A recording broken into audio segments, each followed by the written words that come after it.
I have therefore chosen this time and place to discuss a topic on which ignorance too often abounds and the truth too rarely perceived, and that is the most important topic on earth: peace. Not the peace of the grave or the security of the slave. I am talking about genuine peace, the kind of peace that makes life on earth worth living, the kind that enables men and nations to grow and to hope and build a better life for their children. Not merely peace for Americans, but peace for all men and women. Not merely peace in our time, but peace in all time. Queremos saber, queremos saber, queremos saber Tamara, qué es lo que viniste.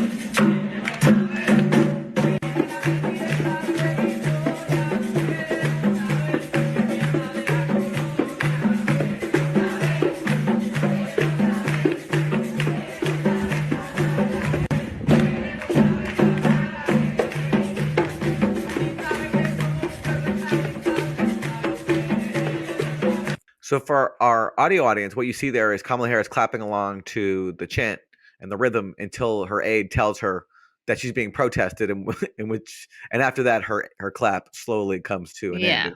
And what they're saying is, we want to know, what did you come for? We want to know, what do you think of the colony? Yeah, and they're telling Kamala Harris that she is a colonial master coming to the colony, Right. and they're protesting her, and hence the hand clapping stops. That must have been very disappointing for her. Yeah, most people in life don't have to worry about discriminately dancing and clapping. You can just clap to any beat that you like. But with Kamala Harris, you have to watch your back, because sometimes the rhythm is protesting you. Sometimes the rhythm is going to get you. There you go. Not like Gloria Estefan said. Yes. Yeah, but in a much more nefarious way. It goes on and on. That I have always found when I covered conflicts was that the aggressor seeks to destroy the context, to make the reaction of the oppressed incomprehensible. If there is no context, then when you see people burst through the security barriers of their open-air prison and carry out, admittedly, I think Norman and I will both concede, atrocities, you don't understand that long, slow drip of oppression, humiliation, and murder that has been carried out by the Palestinians trapped in their concentration camp. Context is key. And that's why I have so much admiration for what Norman does as a scholar. He's paid the price. I always think of Julian Benda's great book, Treason of the Intellectuals, where he talks about those intellectuals who hedge and essentially distort the truth to advance their careers and get foundation grants and tenure. Not that any of that would happen here. They are gatekeepers of public thought and public information. And we never thought that this could happen with the internet. I'm old enough to know what the world was like before we had internet. And there was a chokehold on information because there were definite gatekeepers. You know, you watched the news or you read the newspapers. That's how you got your news. And they owned it all. They controlled it, and they told you what was going on in the world. But with the internet, we were like, wow, it's open. But no, they've managed to control and regulate what people get to see. For a complicated question, which anybody who comes from a quote unquote non-majoritarian group has to wrestle with, whether, not because I'm oppressed as a Jew, in the United States, it's completely ridiculous. I'm not oppressed as a Jew, but on the other hand, I have to always be careful about so to speak, bending the stick too much in the other direction, and it comes across as self-hating, and you don't want to go there. So I think it's a complicated question, personally, but where I have differences with the current focus in identity politics is the arguments they put forth. They have no content. It's not like the arguments are wrong. There's just no argument at all. It's completely vacuous. It's completely empty. it's filled with internal blatant contradictions. Now, we all know life is a complicated place, and it cannot always be reduced to clear, lucid formulas. The problem is that this sort of the stuff you read is just so blatantly, flagrantly contradictory and devoid of any, and there's what you might call a rich contradiction. That is to say, a person contradicts himself, but it reflects a reality, which is you have to wrestle with that contradiction. These aren't rich contradictions. This is just it's completely vacuous intellectually. I want to read a little quote from your book that is about that point. You write, affirmative action relies on generic racial categories, but unless each generic category intrinsically correlates with distinct experiences, outlooks, etc., those admitted under it don't necessarily bring anything beyond themselves to the mix.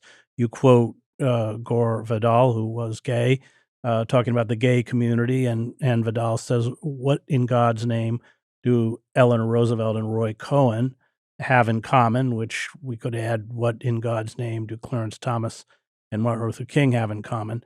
And I wanted you to speak about that fallacy of a black, brown, a woman, Asian, Jewish, a gay perspective, the idea of proportional representation. Again, I admit, and I want to be clear about it, I think these are complicated questions. It goes on and on. Holding them accountable, shining the light on the dark corners, shining the light on the practices that were full of conflicts, that really enabled them to take advantage of investors, take advantage of workers, give those people who don't generally have a voice a voice. And so I would really always try to get to the individual and avoid the C-suite or the CEOs, because they're not going to tell me anything of any import. Many of my best sources were workers who would call me. They would see something going on in their company and tell me about it because they didn't think it was the right thing. We'll talk about China in a moment, but you now live in the West. Are you worried that the West itself is starting to clamp down on the freedom of expression of artists, writers, intellectuals? Yes, I have been under this condition also my father's generation as a writer. He was exiled, and I grew up in this heavy political censorship. But I realize now today in the West, you're doing exactly the same, sometimes even more ridiculous. So we are aware of the court decision.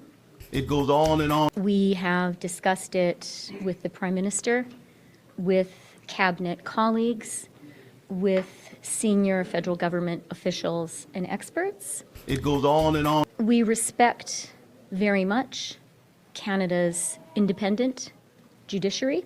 It goes on and on. However, it goes on and on. We do not agree with this decision, and respectfully, we will be appealing it. I would just like to take a moment to remind Canadians of how serious the situation was in our country when we took that decision. The public safety of Canadians was under threat. Our national security, which includes our national economic security, was under threat. It was a hard decision to take. We took it very seriously after a lot of hard work, after a lot of careful deliberation. We were convinced at the time, I was convinced at the time, it was the right thing to do. It was the necessary thing to do. I remain, and we remain, convinced of that. Алтын маған не айтқан едің Инстаграмда? Тісің туралы айтқан шығар. Что? Тісің туралы айтқан шығар. Брат, нырок, делай нырок.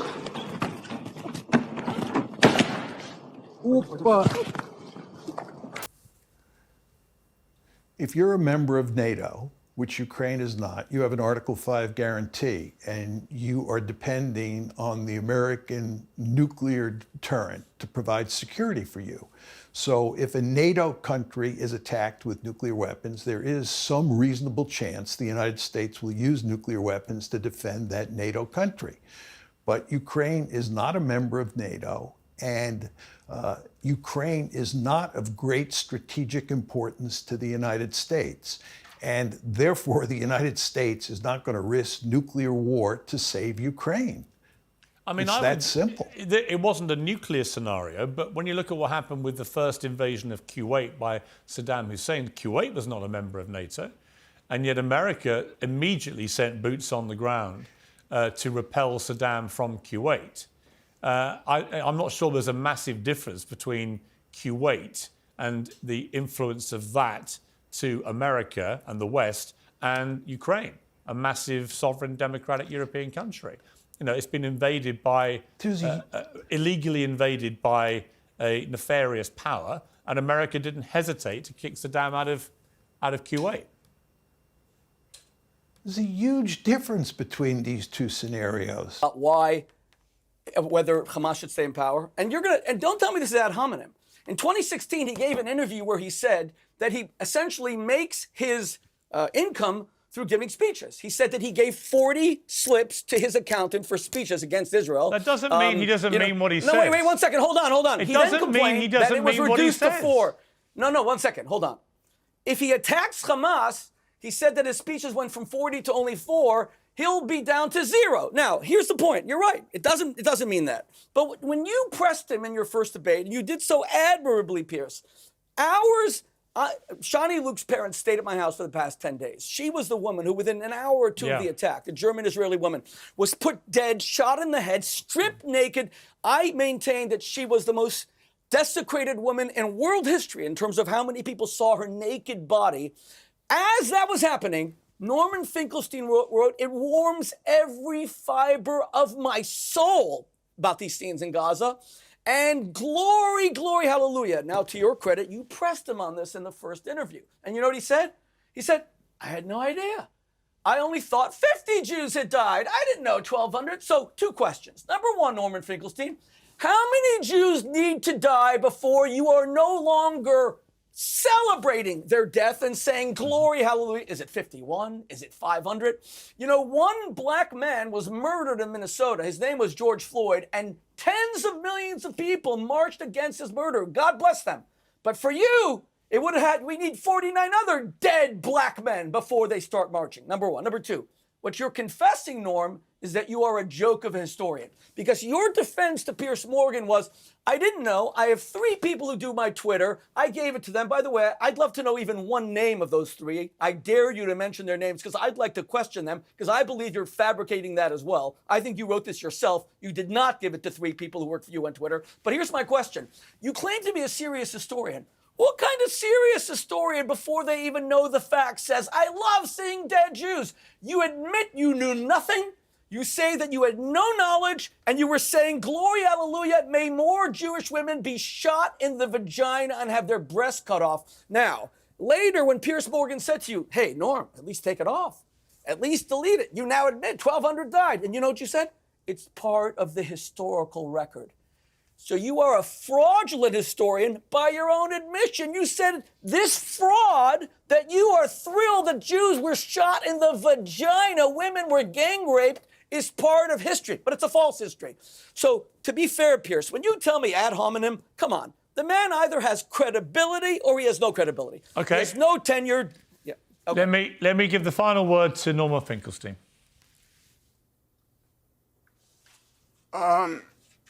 The issue before us is Gaza. It's not me. Now, there is a temptation, obviously, on my part to defend my professional honor and my personal honor, but I am going to forego that. I'm going to withstand that temptation and end on the note that this conversation began and was supposed to continue. And so I would say that if you are indicting me, then you are also indicting the sanity of the 15 judges on the International Court of Justice, including, quite surprising to me, including the American judge. Now, if you examine the proceedings closely, which I did, each judge had the option of including in their decision what's called a declaration. And the German judge did exercise that option and wrote a 5-page declaration in which he distanced himself from certain of the findings. However, it was very noticeable that Israel's main ally in the world, the judge from that country, the American judge, did not issue a declaration, which is to say, she went along with the conclusion without qualification, that Israel is plausibly committing genocide. Now, I would want to end on the note, as you know, Piers, genocide is the crime of crimes under international law. To be plausibly guilty of the crime of genocide, it's a very, very high standard, a very high standard. And it seems to me, require a very high degree of dementia to deny that crimes of on a vast scale are occurring in Gaza. Okay. Thank you. We're going to leave it there. That is a blood libel. That is a blood libel. It's a lie. The ICJ never said that. That is pure blood libel. Norm, you may as well say that we Jews mix blood into of Christian children into our matzahs, poison the wells of Europe. You are guilty of a blood libel. The ICJ never said that. They ruled in Israel's favor. You, sir, are a liar, and you are guilty of a libel against your own people and against your own parents. Your parents were not haters. They were victims. They did not hate Germans. The Germans hated them and tried to murder them. Rabbi Shmuley, you owe your parents' memory an apology. We're going to leave it there. Norma Finkelstein, Rabbi Shmuley, thank you both very much. I appreciate it. Thank you. Well, thank you, Pierce. It goes on and on. This was not a case of ideology at play. And in fact, Putin doesn't have much of an ideology. This is not the Soviet Union with a communist ideology. And despite the fact that lots of people like to portray Putin as the second coming of Adolf Hitler, this is not a case of fascism or Nazism at play. It's good old-fashioned balance of power politics. And people in the West should have had the good sense to understand that expanding NATO into Ukraine was going to lead to the destruction of Ukraine. And that is exactly what's happening now. To mention another famous work that you are known for, which is the Israel lobby and the US foreign policy, in which you document this kind of remarkable level of support, both material and diplomatic, by the United States to the state of Israel, something that, of course, we're witnessing again today. And you have argued that this support cannot be fully explained on merely strategic grounds, and it has more to do with the political influence of certain individuals and organizations that acts to shape US foreign policy in a pro-Israel direction. So is this not a kind of falsification of your own realist thesis, in the sense that this is proof that states don't always behave merely in accordance with their power and security interests, but they can be influenced by ideologies or particular people that capture power? Yes, there's no question about it. This is a case that violates my basic realist theory of international politics. And indeed, Steve Walt, who is my co-author on that book, is a realist as well, and he has a different realist theory of international politics than I do. But Steve would readily admit that the case violates his theory as well. It's very important to understand that theories are simplifications of reality. The fact is, we live in an enormously complicated world, and to make sense of that world, we need simple theories. But because they're simplifications of a complex reality, those theories are sometimes going to be wrong.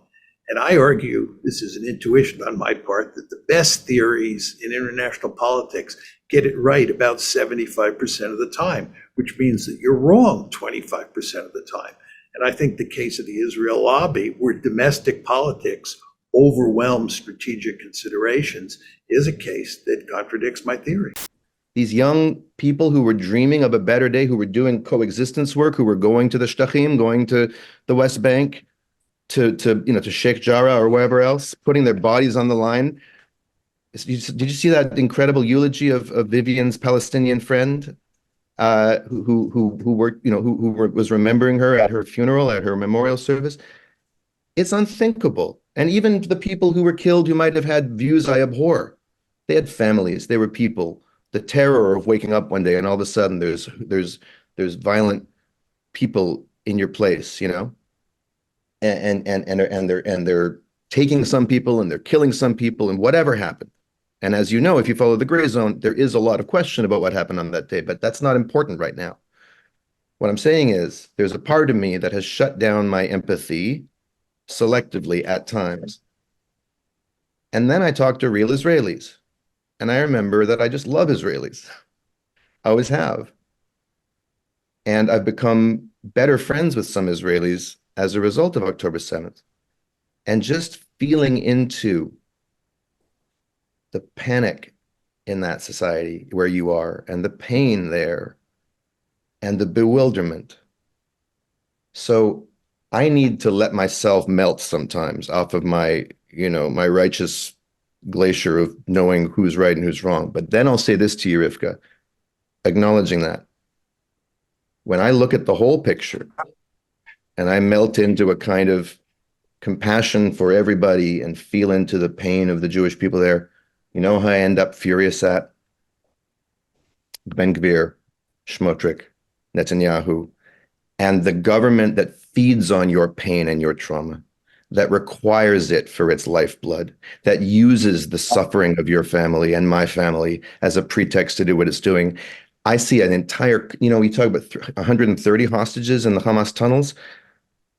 I see however many Israeli Jews there are, 5 million, 7 million. I see 7 million hostages of a fanatical cult right now. And I know that you're all struggling, and I know that you all don't support Netanyahu. Many of you were out in the streets protesting him before October 7th. But there's a kind of emotional, cognitive, spiritual capture that the Jews of Israel are under right now. And my prayer is that they break free from that terrorist group. Now, I know that Hamas seems very scary. I know they did some horrible things. That's a different conversation. The facts of the matter are not as you've been taught them, as Gabor said. But I'm going to say to you, we owe you our sympathy. We owe you our compassion. We owe you our empathy, no matter who's right and who's wrong. Of course, your country endured an unendurable trauma on that day. And then when I let myself open into my heart about that, I still end up at man, oh man, oh man, do I want Israel to be free from Zionism? Do I want Palestine to be free from Israel? Do I want Jews to be free from this ideology that keeps them doubling down on not seeing another people fully as human being and not acknowledging and being accountable for what it took to create this state and this state of affairs?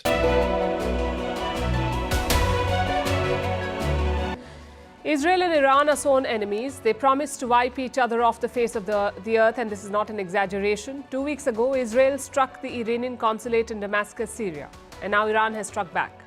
It rained some 300 missiles and drones on Israel. That is exceptionally fast, and as a result, will catch up swiftly. So in summary, when the drones reach the designated target, the cruise missiles and the ballistic missile will eventually strike their targets at almost the same time. The damage was minimal, but the message was clear. Iran won't take it lying down. And even though the word unprecedented is abused in the news media a lot, this one was truly unprecedented. Iran has never in the past directly struck Israeli territory. I guess the million-dollar question then is, what happens next? Will it blow into a bigger war, or will cooler heads prevail? What are Netanyahu's options? Why did Iran's Ayatollah have to strike? Whose military force is superior? Can Joe Biden still stay away from war? Why is this conflict a headache for India? How will it impact you? Oil prices, flights, economy.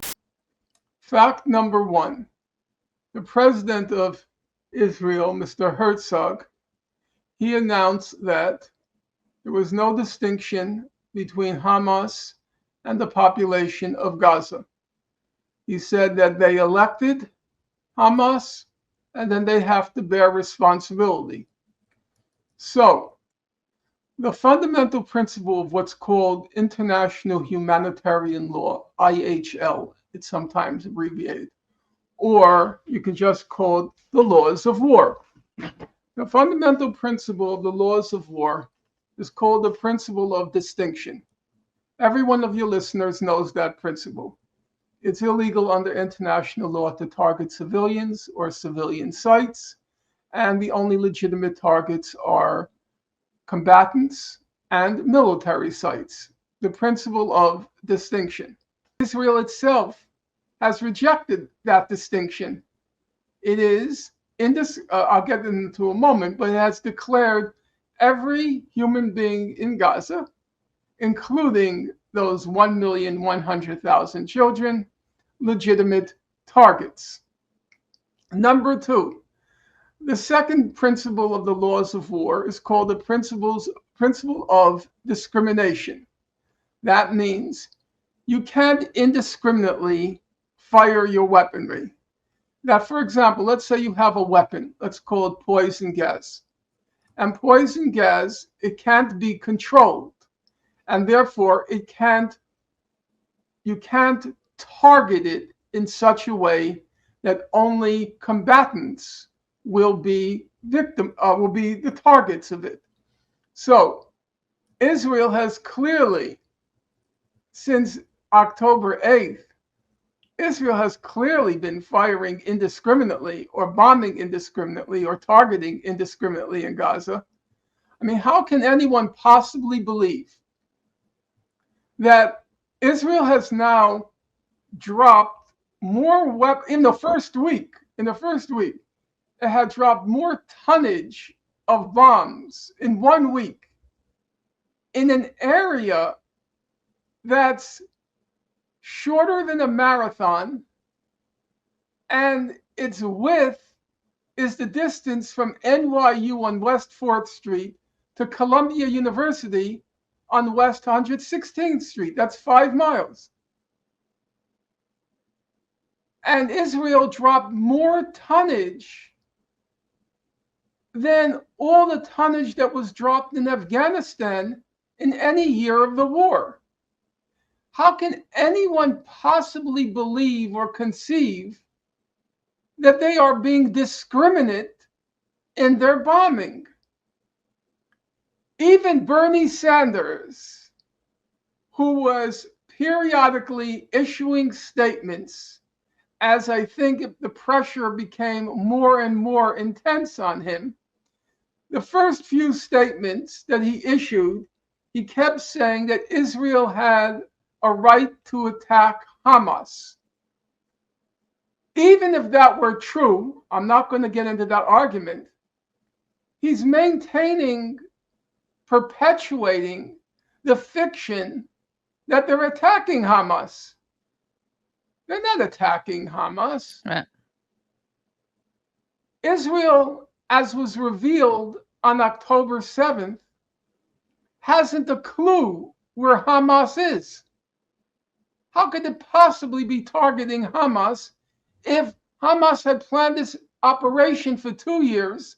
There were at least 2,000 Hamas militants involved, and Israel hadn't a clue. So obviously, they don't know where Hamas is. They have no clue about what Hamas operations or its command, where its command and control centers, as Israel calls it, where its command and control centers are. Israel is quite clearly just indiscriminately carpet bombing Gaza. And finally, lo and behold, today, as my comrade and colleague and friend Jamie Stern Weiner emailed me, Bernie finally wrote today. He said Israel has no right to kill thousands of innocent civilians. Oh, good for him for saying that. Okay. Bernie, it took you 3 weeks to notice that? It took you 3 weeks to notice Didn't Israel on the first day say we're not Right. discriminating between civilians and combatants? It never occurred to you, Bernie, that Israel was carpet bombing Gaza? That never occurred to you? So Israel has therefore rejected the second principle of the laws of war, the principle of discrimination. So contrary, I believe, to what your correspondent wrote, there is no difference whatsoever, none, between what Hamas did on October 7th and what Israel has been doing since October 7th.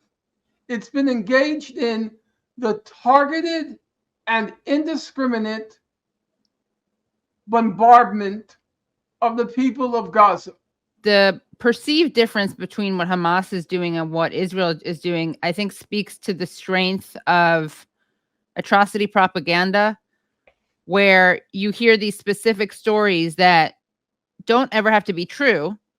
But for instance, with Iraq, it was that Saddam Hussein removed babies from incubators, which we now know isn't true. That was 1990. Yeah.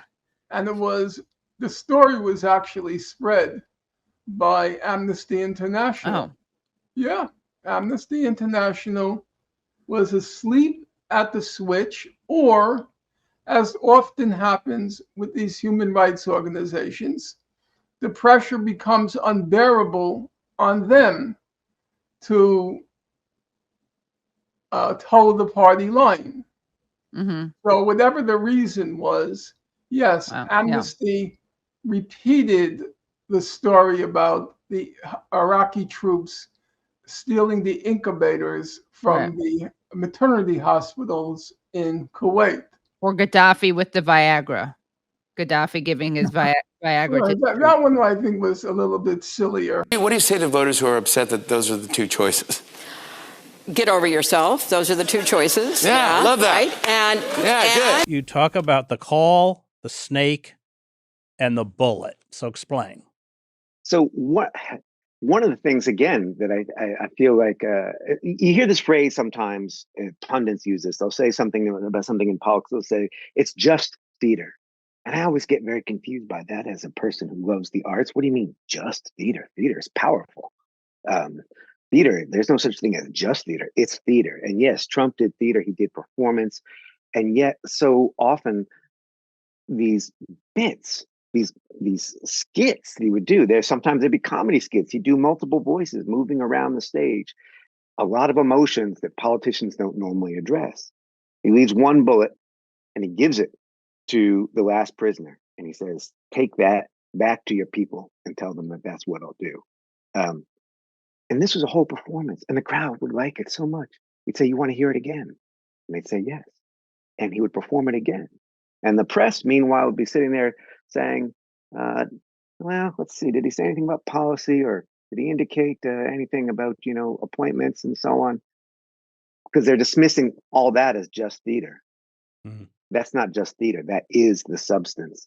Netanyahu's first and primary war aim was to collapse Hamas. Ironically, a failed war could mean that Hamas could collapse him. The war is a total disaster for Israel. Well, it's now over 100 days since the Israeli response to October the 7th, and how have they succeeded? Well, they had basically three war aims. The first was to eradicate and crush Hamas, and Hamas are still a fighting force. The second aim was to clear as many Gazans as they could out of Gaza, and they have failed at that, because although they have killed an obscene number of civilians, 23,000 plus another 7,000 on the rubble, 30,000 at least, whom the majority are women and children. This generation of Palestinians have learned from the Nakba, and they say, no, we're going to die in our land. And the third aim was to change the whole structure of the Middle East so that Israel could have total dominance over Gaza and also southern Lebanon and Jordan to protect its borders. And that's not happening either. In fact, the opposite is happening. Those borders are all becoming hotter and hotter and more vulnerable to attack from highly trained militant groups surrounding Israel. But really the significant feature of what's happened in the 100 days is just the level of destruction of Gaza. Israel has made vast portions of Gaza uninhabitable. They've literally turned it into rubble, and they've done so by design. There have been literally thousands of massacres where the whole family has been killed deliberately. Israel's actions can only be interpreted through the lens of revenge. It's a bloodlust. It isn't a thought-out campaign with a clear end game and a clear off-ramp. Israel is the response to the Holocaust, and that the IDF is the response to the Holocaust. We must be strong. We must be willing to fight. We must always, have a gun in one hand, a weapon in one hand, so that this will never happen again. And what's interesting is when you talk to Holocaust survivors who are not indoctrinated, who did not get pulled into Zionism, which there are very, very many. They'll say the notion that a militarized state is somehow the answer to the Holocaust is absurd, because the answer to the Holocaust is tolerance and education and humanity, not violence and racism. But that's, again, nobody wants to ruin a good story with the facts. It's that kind of a attitude and approach that I'm worrying that we don't have anymore. We don't have people who are willing to really take on some of these extremely powerful people. It's just easier not to do those stories, and that's a problem. Who came to identify with the left also strongly identified with being African American. And there was a question of how you navigate these, so to speak, two identities.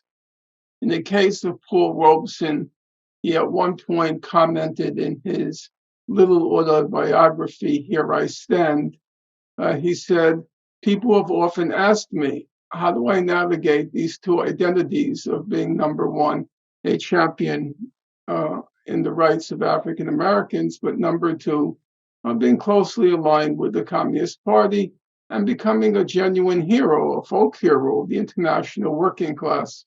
And that's not just in some sort of rhetorical sense. If you look at, for example, the Welsh miners, totally revere Paul Robeson. There's a wonderful film in which he stars as a miner called Proud Valley. And you could see wherever he traveled, he made special dispensations to be certain that working people had access to his art, access to his music. If he would speak at Prince Albert Hall in the UK, he would also have a separate concert for working people. When he goes down, you could see it on YouTube. When he goes down to Australia to perform, he goes to a building site to perform for the Australian working class.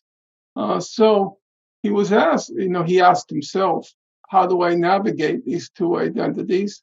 And his response always struck me as of some interest. He said, the more conscious I became of myself being a Negro, the term of the time, the more conscious I became of being a Negro, the more I felt in solidarity with the working classes of the world. He says, it may sound on the surface like a contradiction, but in real life, it wasn't a contradiction. He was able to find some sort of balance between the two identities. And I found it particularly poignant in the case of W.E.B. Du Bois, because, as you know, Du Bois devotes his whole life in a very serious way, not in a kind of showy way, in a very serious way. He had resolved the purpose of his life was to erase what was called back then the color line. And he engaged in very serious scholarly pursuits to that end. Now, at a certain point, he had become radicalized and came close to the Communist Party. He joined the Communist Party at the very end, but I thought that was mostly thumbing his nose at U.S. imperialism before he went off to Ghana. But he certainly came close to the communist or Marxist, if you want, position. And at the end of his life, Du Bois, who was a very proud person, you couldn't call him W.E.B. Du Bois. You had to call him Dr. Du Bois. He did not accept anyone referring to him without that title, Dr. Du Bois. And he's around 80 years old, and Du Bois finds himself brought before the government legal system for being loyal, being a foreign agent of the Soviet Union because he was a strong member, prominent member opposing war between Russia and between the Soviet Union and the United States. And he found himself handcuffed, at 80 years old, brought before a judge.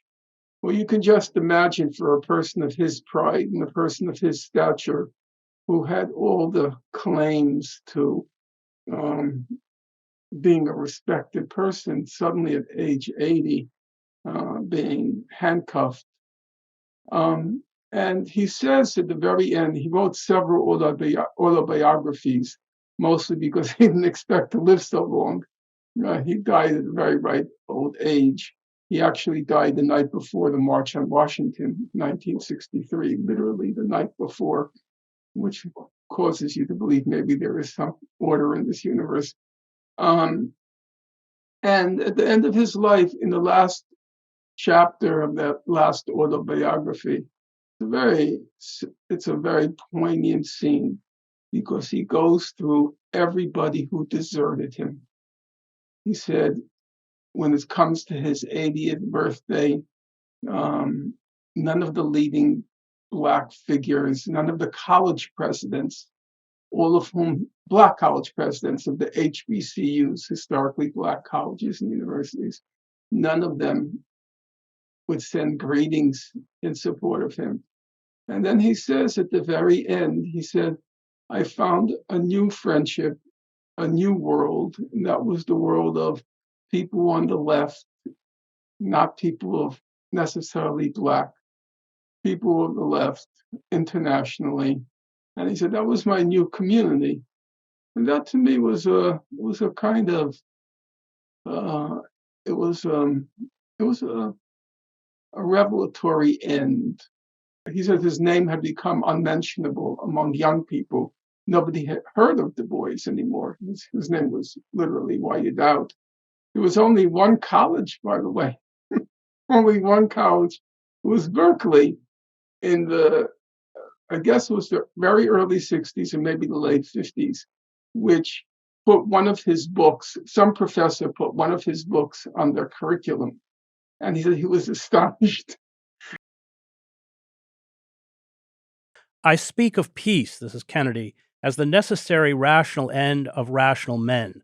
I realize that the pursuit of peace is not as dramatic as the pursuit of war, and frequently the words of the pursuer fall on deaf ears, but we have no more urgent task. And then he says, were burned or sacked. A third of the nation's territory, including 2/3 of its industrial base, was turned into a wasteland, a loss equivalent to the destruction of this country east of Chicago.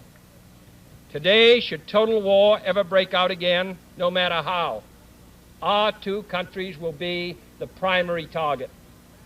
It is an ironic but accurate fact that the two strongest powers are the two in the most danger of devastation. All we have built, all we have worked for, would be destroyed in the first 24 hours.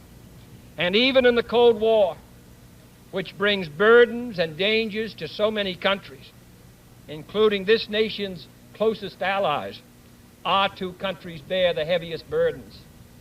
For we are both devoting massive sums of money to weapons that could be better devoted to combat ignorance, poverty, and disease.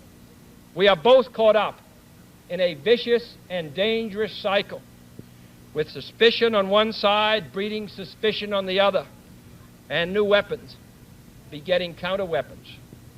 In short, both the United States and its allies, and the Soviet Union and its allies, have a mutually deep interest in a just and genuine peace and in holding the arms race.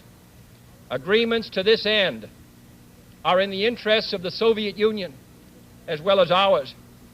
and even the most hostile nations can be relied upon to accept and keep those treaty obligations, and only those treaty obligations, which are in their own interest.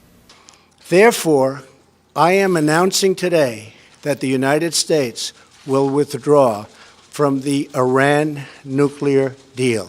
I want to focus instead on the decision by the Israelis to bomb the Iranian embassy in Damascus, which killed 7 senior Iranian military officials. Obviously, attacking an embassy is something that almost no country is willing to do under any circumstances. We went over some examples last night. Obviously, the U.S. desperately wanted to get Julian Assange, claiming that he was harming national security while he was in the Ecuadorian embassy, but respected the sovereignty of Ecuador, did not invade the embassy. In 1984, there were Libyans inside the Libyan embassy in London who were shooting protesters on the street, anti-Libyan protesters. They were using the embassy as a shooting base, and the British did not invade that embassy for the same reason. This is kind of a sacrosanct principle.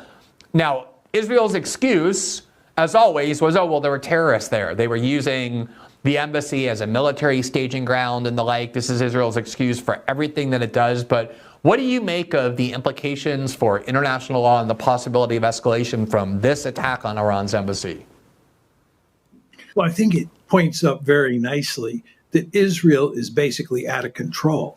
I think when you marry this with what happened with regard to the bombing of the humanitarian food aid convoy in Gaza, you see that there are really no limits to what the Israelis will do.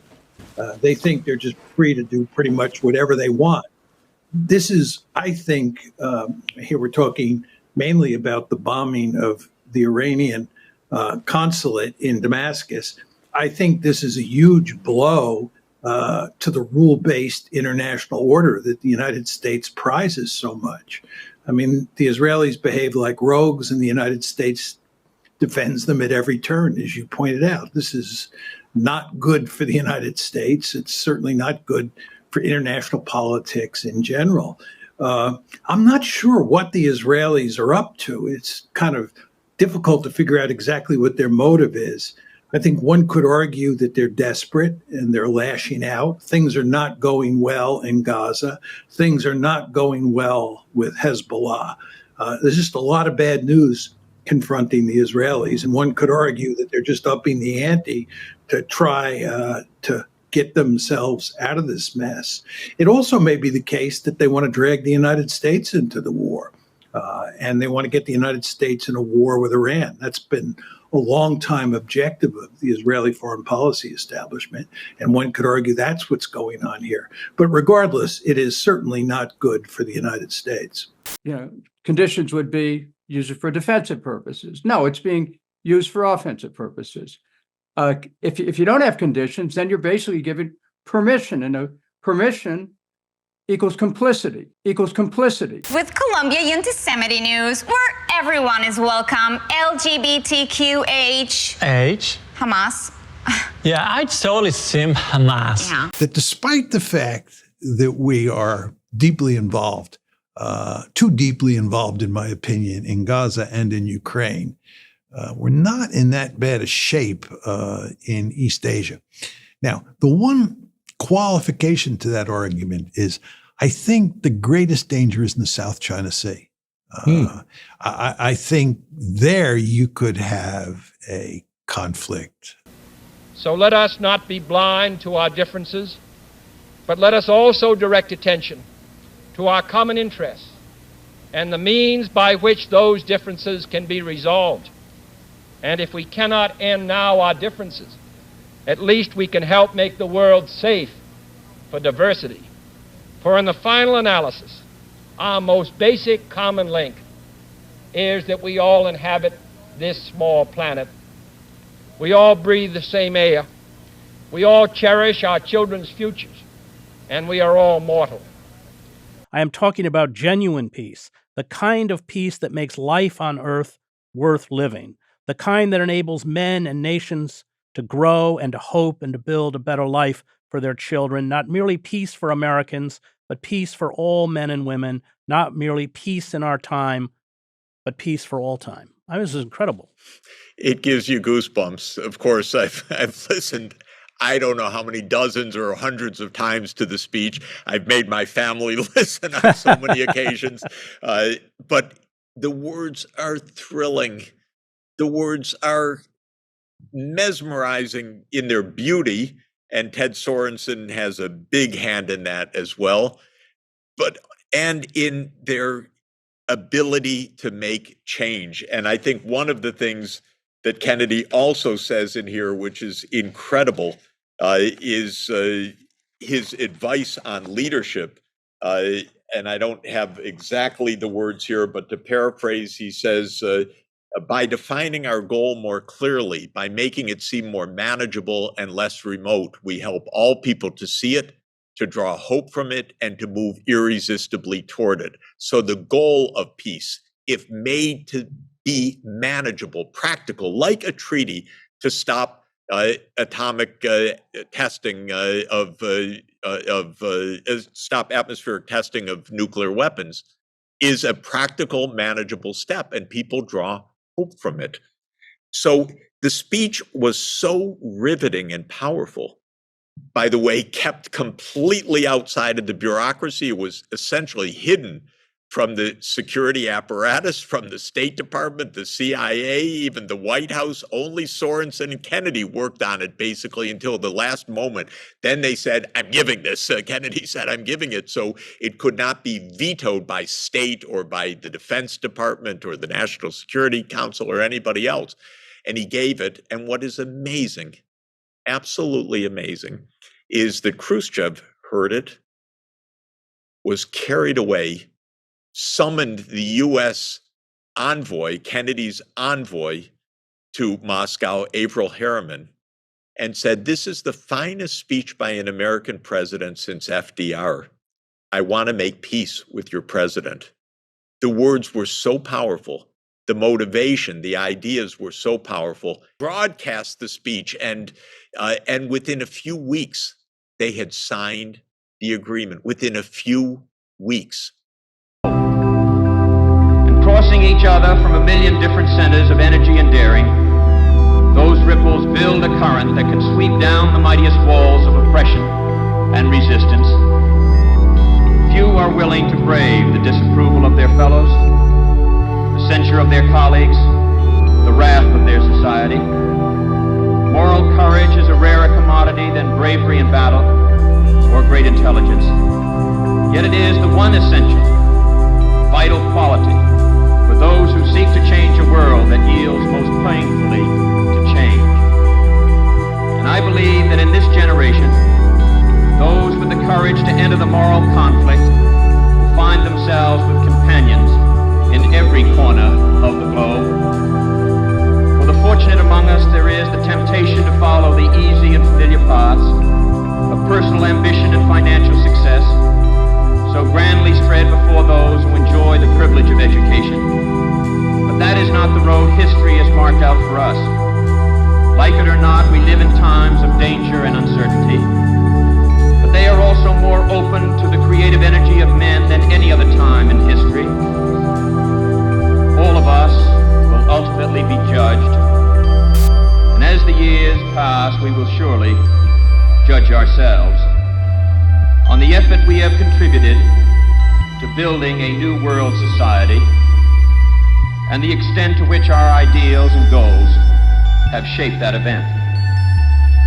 Our future may lie beyond our vision, but it is not completely beyond our control. It is the shaping impulse of America that neither fate nor nature, nor the irresistible tides of history, but the work of our own hands, matched to reason and principle, that will determine our destiny. There is pride in that, even arrogance, but there is also experience and truth. In any event, it is the only way we can live. And I really thought that's what it was. I even thought that's what the United Nations was. I thought, okay, there's some lines in the sand. There's some understanding, and we're going to grow and fight for improvements in these areas. And to watch and understand more and more how it's just simply, that's not what it is. That's not the world. The world is not, these are human rights. It is, these are human rights sometimes for these people, maybe sometimes for these people, never for these people. Yeah. It's food aid, 6% for these people, 50% for these people. It's justice for these people, but not these people. Accountability for this crime, but not that crime if there's business interest. And this is truly the ugly state of so much of the world.